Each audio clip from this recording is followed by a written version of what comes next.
Daniel Mercer, billionaire founder and CEO of Mercer Foods International, had spent 2 decades building his fast casual empire across New York, London, Dubai, and Silicon Valley.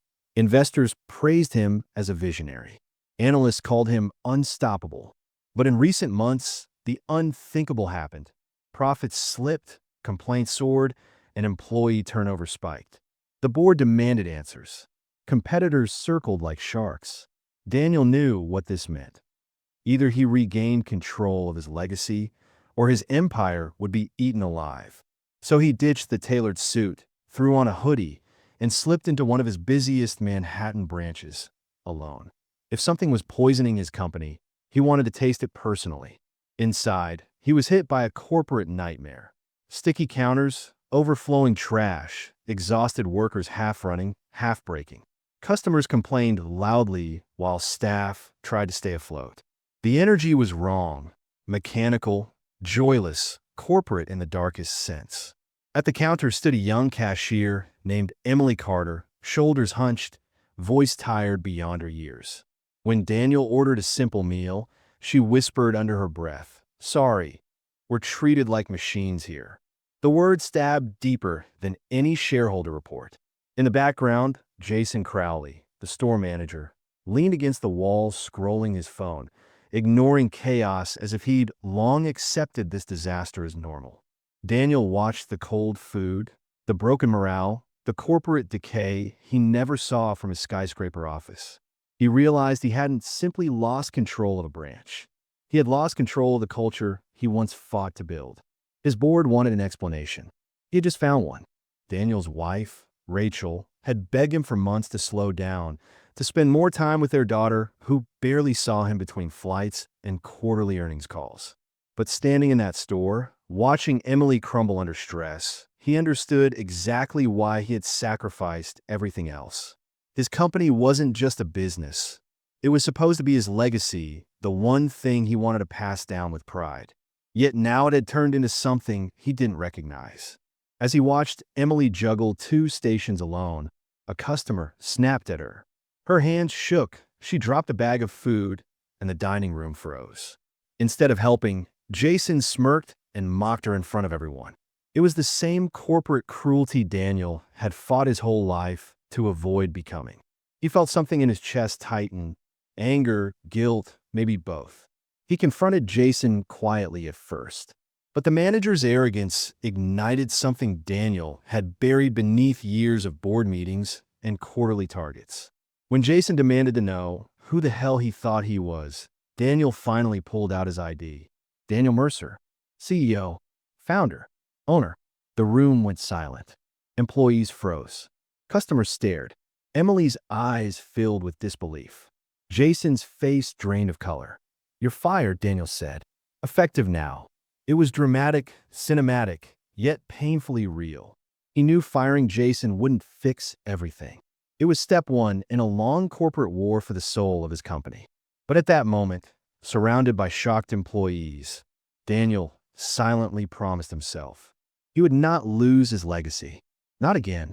The next day, Daniel returned, this time in a suit, flanked by silence instead of disguise. Employees straightened instinctively. Emily nearly dropped a receipt. And from the back office stormed Jason, who had ignored being fired and returned like nothing had happened.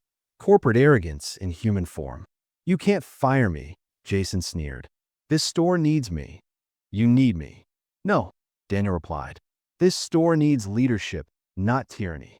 Security escorted Jason out as employees and customers applauded. The moment was symbolic. The removal of a toxic manager whose leadership style had infected an entire workforce.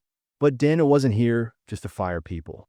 He gathered the staff and listened as they nervously shared everything they'd been too afraid to reveal.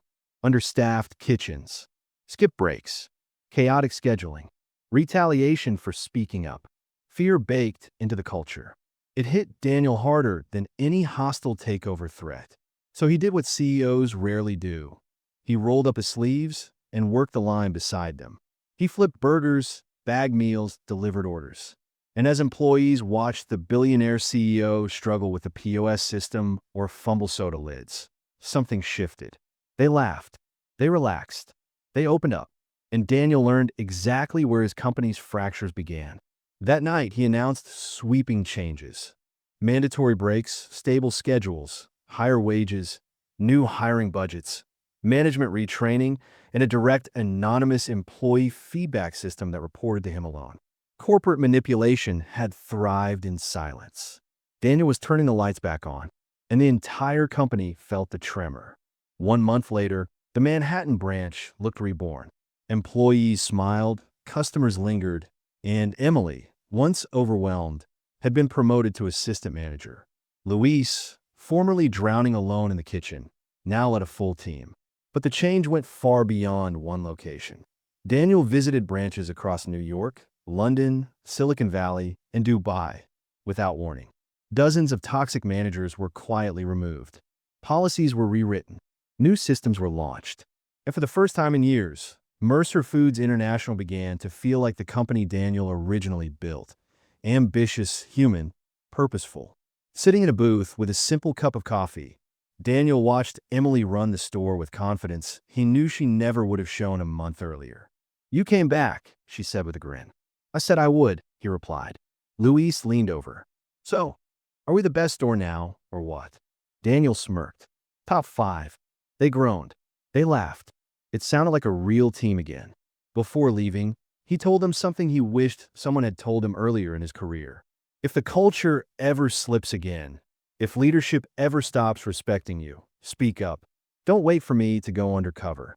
As he walked out into the cool New York air, Daniel finally understood his legacy. Not the empire, not the profit charts, not the boardroom praise. It was the people, the ones who built his company day by day, shift by shift. And he vowed never to lose sight of them again.